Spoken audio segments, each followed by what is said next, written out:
John, nothing that Noreen would be upset about. But I worked with John on sponsorships for over a decade. And it was an interesting relationship. I buy a lot of sponsorships. I'm in the equine PR business. And John was different than anybody else I worked with. And when I started to think about talking to you guys today, I thought, what made John different? Because I could never really pinpoint why he was different. And first I thought, John never felt like he was selling a sponsorship for the money. And that doesn't mean he couldn't drive a hard bargain, he stubbornly and often did. But he really seemed to care about it. And to my knowledge, and you can help me out here, he really didn't ride horses. He did. He did, see? Not competitive, more like Western. Western, not competitive. Little polo scrimmaging. But his passion, I think, really came from his involvement with Noreen's passion for showing and riding. And I thought that was such a beautiful thing that he did. And he did it really sincerely for a long, long time. And sometimes a big pain in the butt because he wouldn't give me the prices I wanted and different things. But the other thing I noticed about John that was different than almost everybody I worked with in the horse business is he was never rushed. I mean, he was never worried about deadlines. He was saint-like in bending and extending those deadlines. And I thought, that's amazing. But then I realized he paid attention to people, and he realized that I personally am notoriously late for everything. So the deadlines that I got, I would later see deadlines that were published that were about 2 or 3 weeks later. So he was smart enough to know each individual had their idiosyncrasies, and he could help us. So he was really good about giving me a leeway, because we weren't anywhere near the real deadline. And another thing I noticed about John working with him when I thought back about it is how much he made everybody feel. I'm sure I was his most important client because he certainly made me feel that way. And then I would talk to somebody else and they would say, oh no, John loves me. And I think he really had that ability to make people feel valued. And I think many of you sitting in the room today can say, gosh, that's so true. It was genuine too. And I personally really appreciated about that. And one of the things about John, too, he was often busy with his beloved sheriffs. I mean, seriously, he loves you guys. And I would be panicking about a deadline, and he would sort of patiently lean back in that John way and kind of give you that sarcastic smile and say, I'm sure you're in a hurry, and I said we have to get this done, but I can't get back to you until next week. We've got the sheriff's golf tournament or the sheriff's ball this weekend. And, I look at him every time and God, those sheriffs have a lot of balls.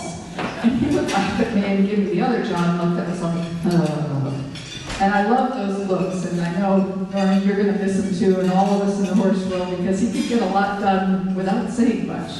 And I thought that was great. And one of the other things that was different about John was he worked with his wife. And, he was kind of known for his quick smile.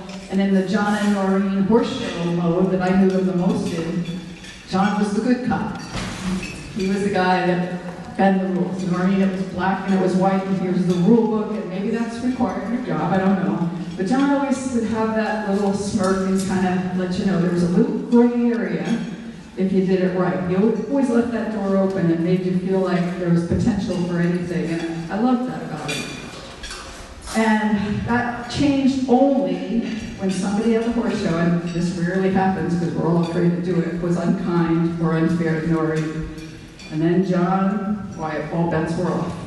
He was not small in stature, as we all know, and he would pop up to about 10 times his size, and he would quietly but firmly defend Noreen's honor in every case. And as I look back on that today, I think, who was that? I mean, sometimes if it was me giving her my time, it wasn't so pleasant. So I thought back a lot about John, and I started thinking over the years, and I realized, he was loyal. He truly cared about every one of us that was involved in the industry and the other hobbies and things that he did, and we'll learn more about those with some other speakers. And in our very egocentric horse world, John had a unique quality. He listened. He really listened. It was his ability to listen and actually care that set him apart so much from so many people that we work with. So John, if you're listening now, I can speak for everybody in this room and beyond. I'm going to miss that smile so much. And I'm grateful for the time you shined your light on our sport in our community. So I'm going to ask John to rest in peace, big guy, and I'm going to bring up Noreen, who's going to talk to us a little more.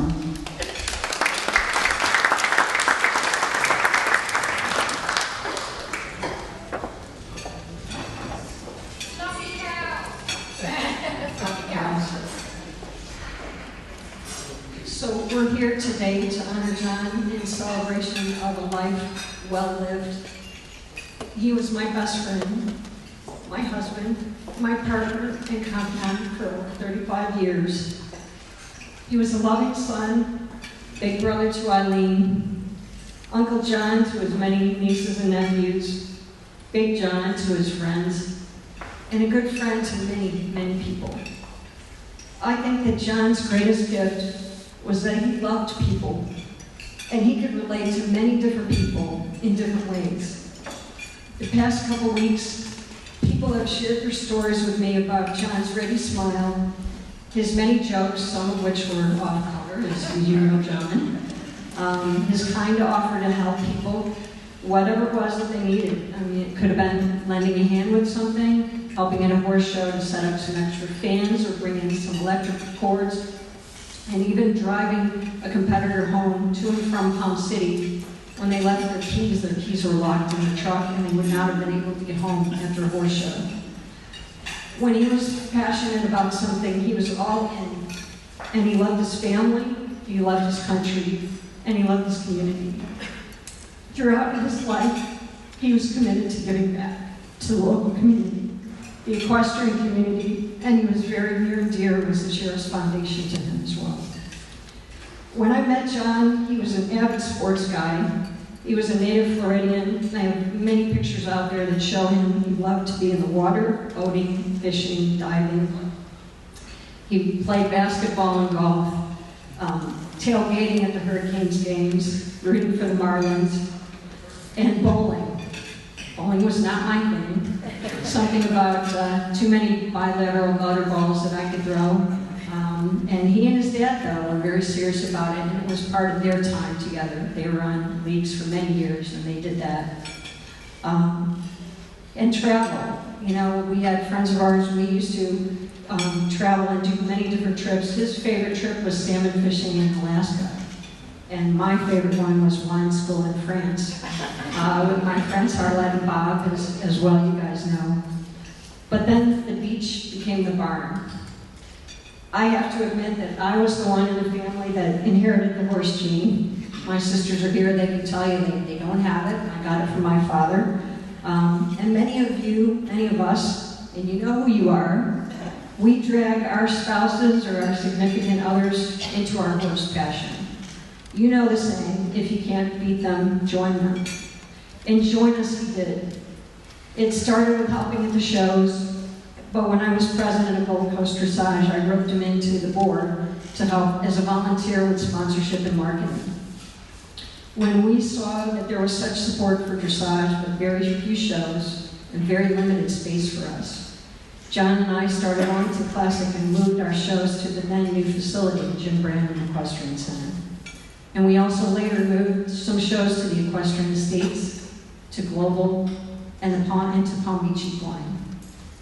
Each year we wanted to raise the bar, and we really saw the impact that dressage and equestrian sports had in our local community. We believed that it would be an anchor here in Wellington, both nationally and internationally. And it was, and still is. When Equestrian Sport Productions wanted to establish the Global Dressage Festival, Wellington Classic and ESP were able to work on a cooperative agreement to make it happen. And I would like to think that we were all part of the glue that keeps dressage healthy and growing, and we truly have opportunities for all levels of horses and riders in our community. But John's real love was always the social side and connecting with people. He loved entertaining, he loved to welcome friends and family to visit, and especially he loved to cook. And if you know John, at the horse shows, I would say his cooking was legendary. John would be cooking for 200 plus people in our simple little kitchen at home with a sous chef, and extra stoves, and food warmers, And it really looked like we were running a catering business out of our house during show season.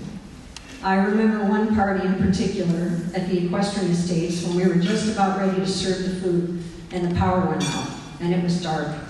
And you guys know how dark it was out there. And there was a rush for the food. The party was not over until everyone got fed and of course cocktails. He was also responsible for bringing in unique sponsors and marketing ideas.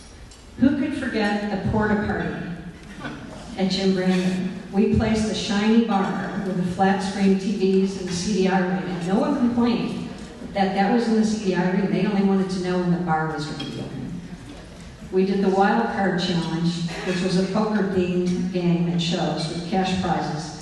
And we were also able to offer fantastic prizes, including custom saddles and even a horse trailer. John was a great negotiator. He loved to make a deal, but he could also be a teddy bear, and many people remember that side of him. John was also proud to have been involved in the sport of dressage for over 15 years as our co-manager and managing partner for Wellington Classic, the International Horse Sport Palm Beach, and the sponsorship of Gold Coast Dressage.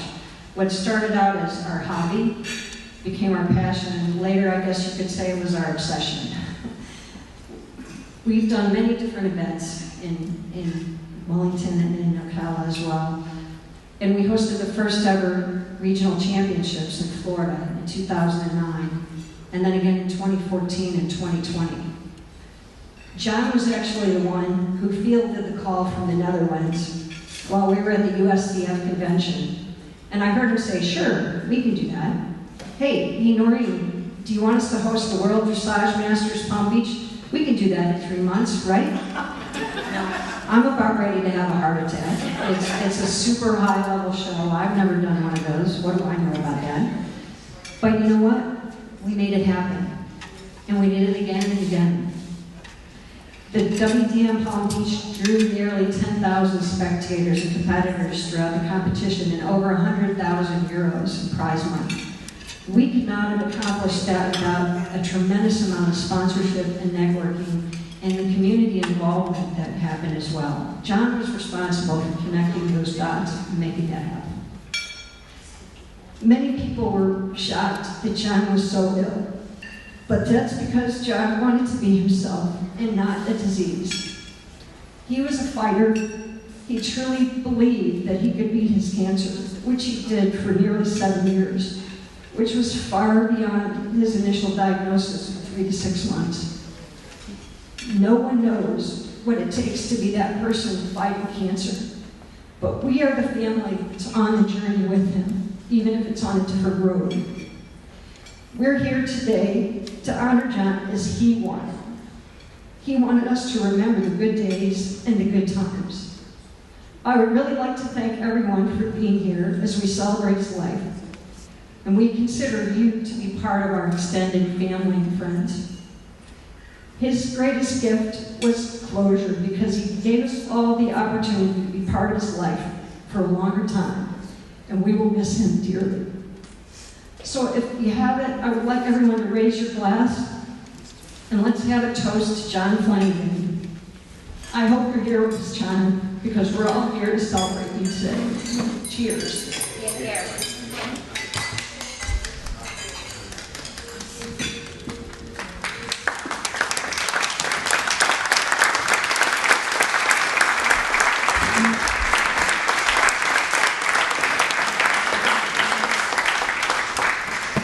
Okay. Great job, Noreen.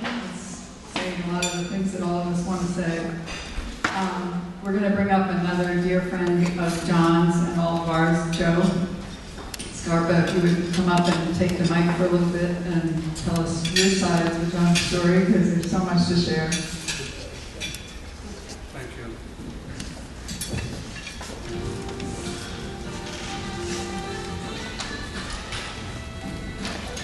I have about 4 minutes that my wife told me not to drone on.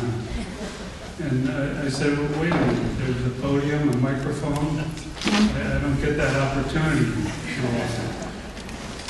I'm going to repeat some of the things that Noreen talked about. And you're going to hear many stories about John this evening, this afternoon and evening.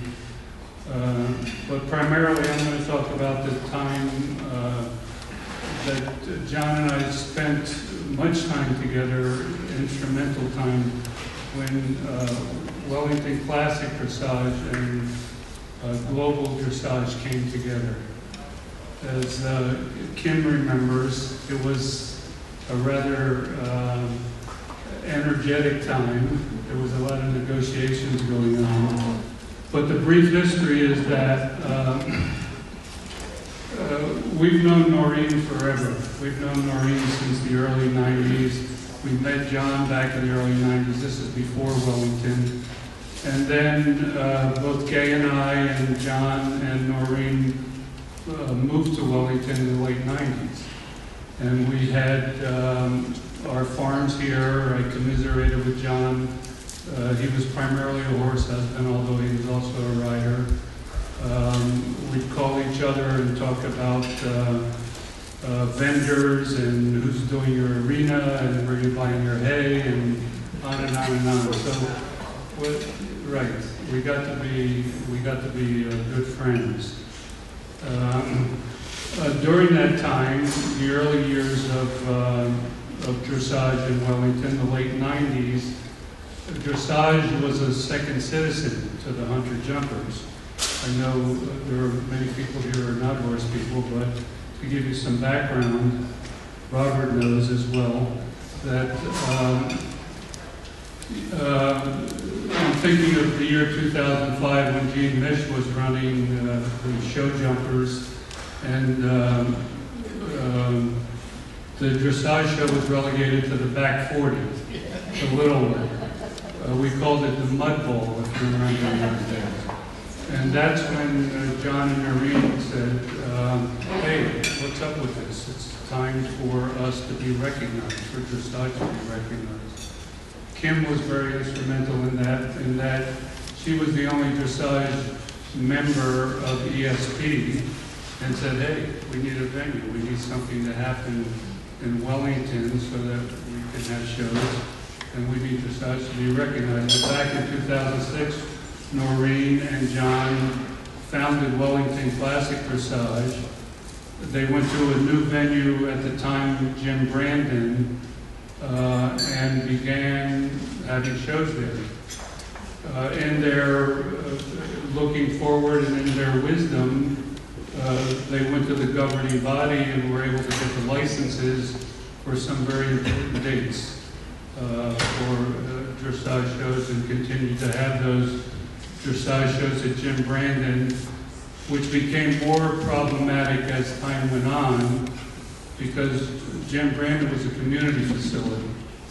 And Wellington Classic Dressage provided a great deal of their income. They had revenue requirements. So each year, as Noreen tells me, those requirements went up and the demands on Wellington Classic Dressage became greater and greater. So the whole economic equation began not to make sense. At the same time, I think Kim being in, do we have anyone here from ESP?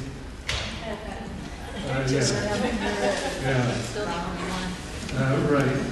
Kim, I can say it. From being in Mark Bellissimo's ear, Mark decided, well, yes, it's time to do global dressage. Kim was very instrumental in that. She got some founding sponsors, of which Gay and I were were a part of that, and very proud to be. So we had a situation where Wellington Equestrian Partners built this beautiful facility, but they had 2 dates. And Wellington Classic Dressage was having a problem with their venue, and they had all the other dates. So Kim said, and Joe said, and many people said, well, wait a minute. It makes sense for these two venues to come together so that we have a real dressage venue, a world-class dressage venue in Wellington. When I first saw the first postcard from Wellington Classic Dressage in 2006, I said, that is an outstanding idea. I called John and said, hey, you need a partner in this venture. And his response was, why do I need a partner? Tell me exactly why you think I need a partner. So I gave him a few reasons, but to make a very long story short, I never became his partner.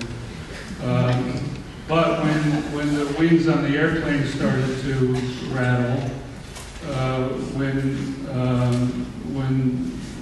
Jim Brandon became problematic, John called me and said, hey, you know what? I think I may need a partner. I'm looking for another venue. Let's go out to White Fences. I have some opportunities out there at White Fences. And we did. I went with John. We looked at several venue opportunities. They all offered a variety of problems.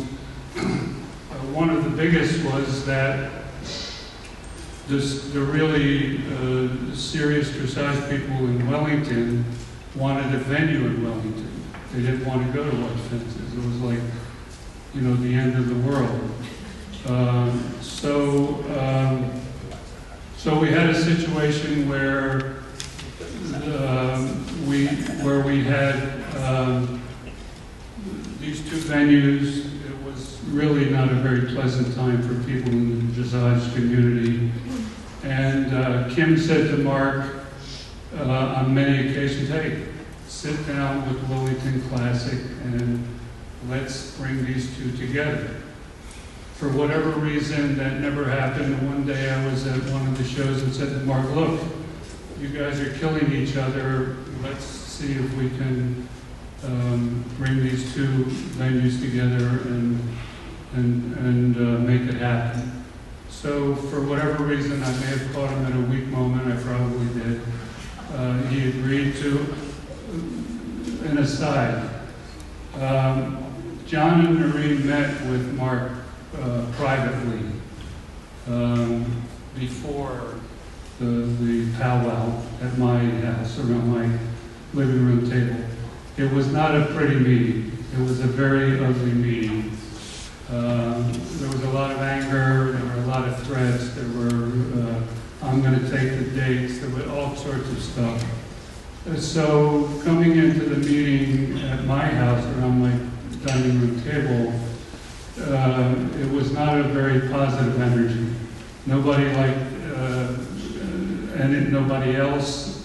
It was just, the first meeting was very tense, let's put it that way. But the good news was that John had finally decided that it was the right thing to do. That they had the dates. It was a great asset for Wellington Classic Dressage. He really cared about the sport. He wanted it to progress. He wanted it to be an integral part of our community.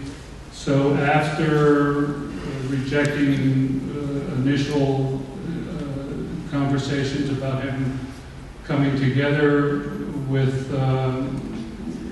Bellissimo, he said, okay, let's do it. Let's make it happen. And then at that point, I don't know if anyone in the room has ever negotiated with Mark, but you have, Kim, I know. And it's like, yeah, so, but we worked through it. We got through it. And we ended up having, I like to think of Wellington, of our new dressage community today as a legacy to John. Without having procured the dates, without bringing these two organizations together, I'm not sure what would have happened, but I think it happened more smoothly and completely as a result of his agreeing to bring them together. So we're grateful for that. We're grateful for having him as as a friend, as a part of our community, and we'll miss him.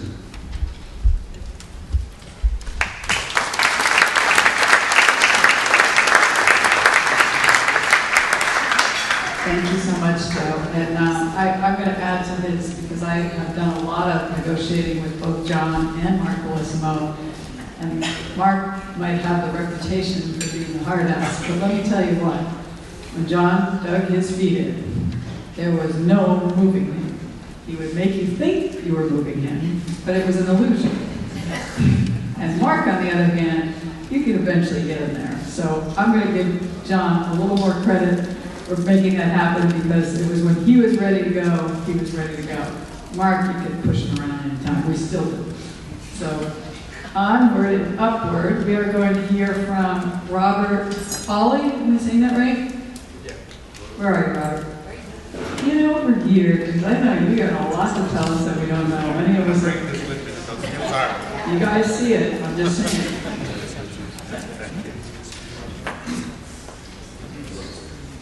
Let me go ahead and unfold all this. Only kidding. I won't be long. First of all, humbly honored that you asked me to speak today. And I'll remember to what you asked, as best as I can. Because, we are all here because of John, right? That being said, I want to take you back a little bit. You heard from Noreen, you heard some of his history and what he's done with the community and all the accomplishments that he has had. So I'm going to take you back to where John and I met and where he came from in the old days. Okay, so when I first met John in Tamarack, if you know what that is, in Broward County, we met at a basketball court. And myself being, 5'10", a lot bigger now, lanky kid, I come up across this guy, who, by the way, he was already that size when he was 15. Trust me. And stronger than you can imagine. So I figured I gotta play this guy really hard. This guy's gonna take me to the rim a lot. Then you figured out that this is as Noreen said, a teddy bear guy. A guy that just wanted to have fun. But a guy with goals. This is a guy that always had goals. And it always baffled me about that. Because he knew his path. Most kids at 15, they don't know what they're doing, what they're going to be going at after. But John knew. John had goals. And now that I'm hearing these stories about his community events and how he set up all these things and negotiated, that's probably because he had goals already set up for that. Including the main goal, which was John's always back then, was to have fun. But the one thing that always, I don't even need this, remember from John was his kindness. Because he was always the kind of guy that would never let anybody abuse anyone. He would just basically step in and what he thought was right. And he would just basically correct anything that he thought was wrong. But he had his goals. When he was younger, he was a lifeguard. And he also worked at Publix as the bagger and then the stockman. He was one of those kids that actually had 2 jobs, in addition to being a high school student. And his sister probably remembers this. He was the kid that carried dot matrix paper for anybody here that can remember what that looked like. So he carried that. He was a spreadsheet guy, walking around with the things in high school. That didn't make him very cool then, but nobody messed with Big John, as we called him. But he had goals. He knew what he was going to do. Everybody loved him, even in Publix. All the retirees that we lived next to in that area in Tamarack. Including the bank manager, but he actually talked himself into getting that job. Because John had a goal. And he wanted to make sure that he could get into the job because that allowed him to become his next goal, which was to become, a broker at the time. And he knew that at that point in time he had a list, right? He wanted to be the stockbroker, the Wall Street guy. He did that. He became that guy. Fast forward a little bit, and a few years into this, and the one thing I remember from John was all the time that he would always say, "Do you want to go grab breakfast in the morning on Saturdays?" And we would go to this big bagel shop and order like animals because we were both like teenagers and we ate like crazy. and he never let me pay. He knew I didn't have much money at that time. He never let me pay because he had the 2 jobs. So he was carrying me through. And I remember that kindness. And that's what I remember from him. Not only did he have that goal in his career, you know, he progressed into that, and he had a good time with his friends, and I was the rock band guy, and he had dates, and, you know, so, but we would still meet together and have a good time whenever we got together. The one thing that I'll say about that time is that finally I settled down a little bit, slowed down. I'm about to get married. He's my best man. So he was the best man in my wedding. And of course now we gotta set up the bachelor party. You see what he does with his events, so you can imagine what it does for us. Okay? We made the hangover a little slow. Just to say the least. The hangover was nothing on us. Organized this trip. 10 of us went to this Bahamas trip, couple days. Let's just say that we took over the jazzercise class, the yoga class, the volleyball team, and we beat everything at some point. Because we were just out there to have fun. Typical Irish, he carried his liquor in the ice bucket that Holiday Inn gave us. That's how much I drank. Okay? So we were having a good time. And that's what John was all about. And then he met his next goal. Lorraine. Let me tell you how that ended. A little bit. And that night, that event, and that weekend. We're supposed to be leaving, catching the last flight to Fort Lauderdale. But John met his goal. And he had to have her digits, as he told me. I gotta have her number, I gotta have the digits. And we're like, John, we're gonna miss our flight. Couldn't get him to get away from that entrance. And I can describe this to this day what it looked like. It's one of those typical hotels with a little ramp up to go to the top. On the downside of the ramp, it's our taxi car driver. John's talking to Noreen, and he wouldn't leave. No matter what. So, after he finally gets a number, thank God, we had to bribe and threaten the taxi driver to get us to the hotel, to the airport as fast as possible. Well, guess what? That didn't work out. We didn't make the flight. We didn't care. John had his goal. And a week later, it's going to be my wedding, he comes to pick me up. And instead of talking about the fact that I had mismatched socks, he didn't notice I didn't notice, because all he talked about was his next goal, the ring. And see, he was actually quite taken at that point in time. And so yeah, he always had this idea of the goals of what he wanted to accomplish. So I'm not surprised that he organized all these things with you guys and built up the dressage, you know, build up all the sport and everything else. Because I'm sure that was part of his goals. But part of his goals also, you know, his family and his friends. And anybody that knew John knew that he was about that. There was a kindness to him that he actually extended to everybody, and everybody admired him for that. And that's just basically where he went with this.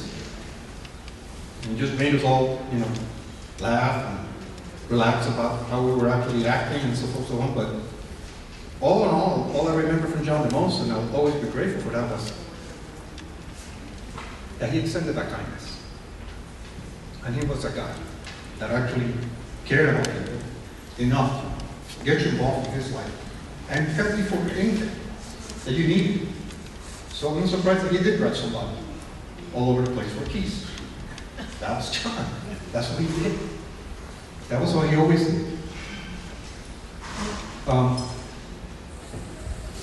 He loved to laugh. He was sarcastic as heck. You know, I remember, you know, recently, not too long ago, we were talking about in the phone and telling him about this house renovation I was doing. And sure enough, I say something to the effect of like, well, I'm doing this mid-century modern. Wrong thing to say.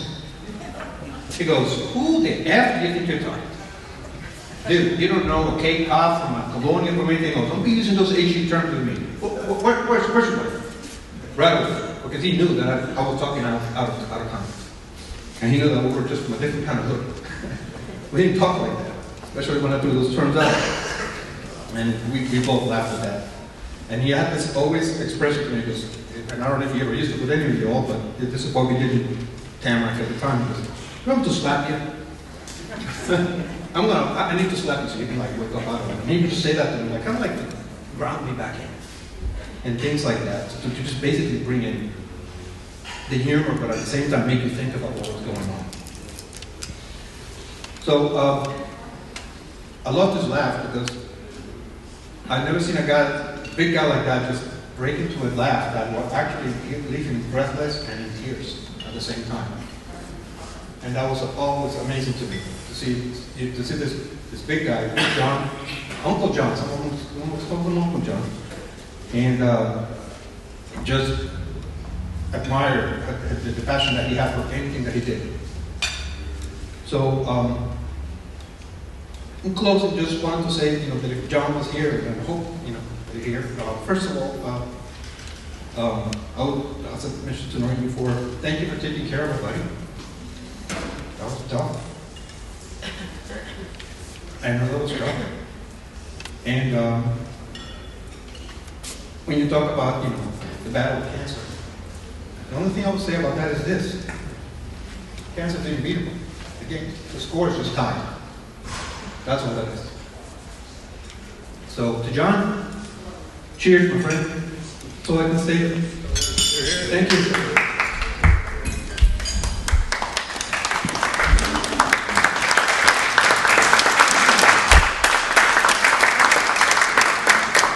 Thank you so much, Robert. That was really fun to hear. I enjoyed that.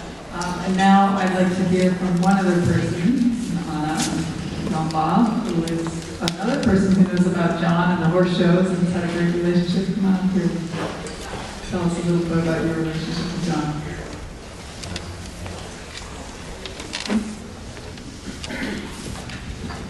Well, we just heard so many wonderful things about John and Noreen, what they have done to this wonderful community of Wellington.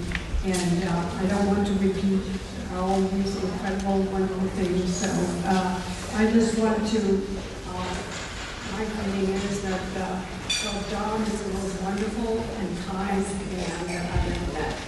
And I've known John for a long time, but I cannot remember how long. Well, I've seen Noreen and John in action in the dressage circuit from the beginning in Wellington until today. From the first CBI at Brendan, and not forget the most amazing masters, which is Starfire. And I have no idea how the two of them, I don't know what most of them are capable to do, and they need to see it on the screen, and it was the most that really put massage in this community to a world-class international venue, and they did it in, I think they set up the whole section in about 2 weeks, didn't you? In the whole, yeah, it was a 1 week or 10 days, it was transformed into, you've never seen what you've seen on TV, it's just unbelievable, beautiful. And then John was the big man, Uncle John, with big wings at all the horse shows, from Gold Coast to Dressage to Wellington Dressage. John hovered over all of us, taking so good care of us and to make sure we were all safe. John was quiet, but powerful, intelligent, and had the most beautiful smile. We were all going to miss him. God bless. We love you, Maureen, and we see a lot of you.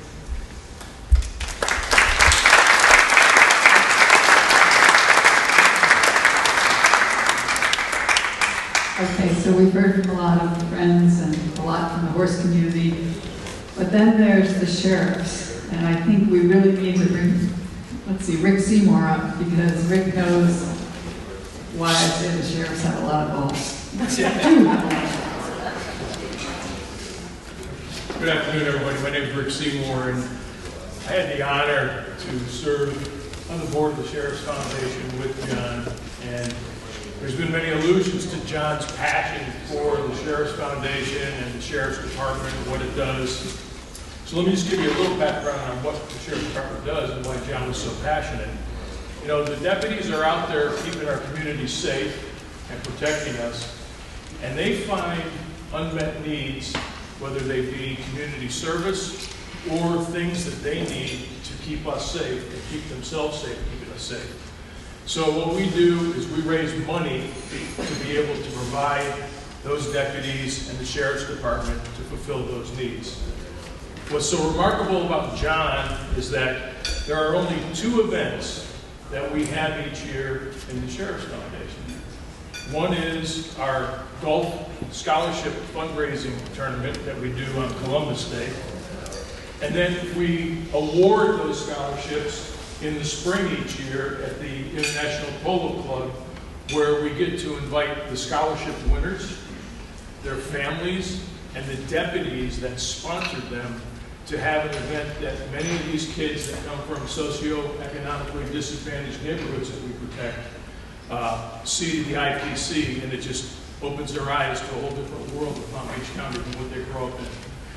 John was the first to be volunteering to be the chairman of the golf tournament and the chairman of the polo match, or excuse me, the polo fundraiser.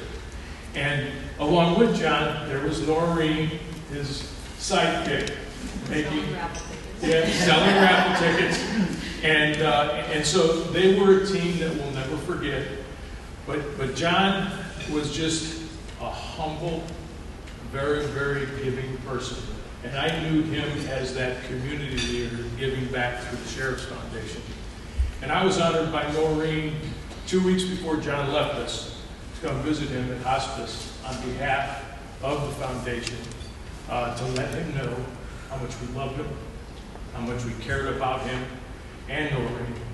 And we brought the service dogs with us. And John and I had a chat. And I said, John, I don't know what we're going to do without you.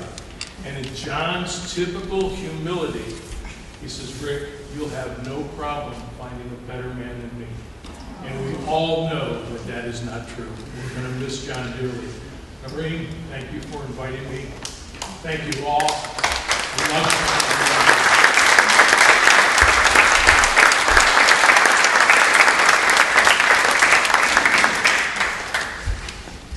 Well, I'm going to wrap it up here with a thank you to everybody for sharing their stories. That one really got to me. You guys were great to come out and join us today to celebrate John's life and his contribution to all of our lives and so many other lives, and it's a really, really special thing. Heather Bender asked me to share that those of you who want to make a donation, there's the Wellington Classic Dressage Equestrian John Flanagan Memorial Fund. It'll do more good things, just like he's been doing with you guys. And just want to say thank you to everybody. We all love John, and we can keep loving him. It's okay.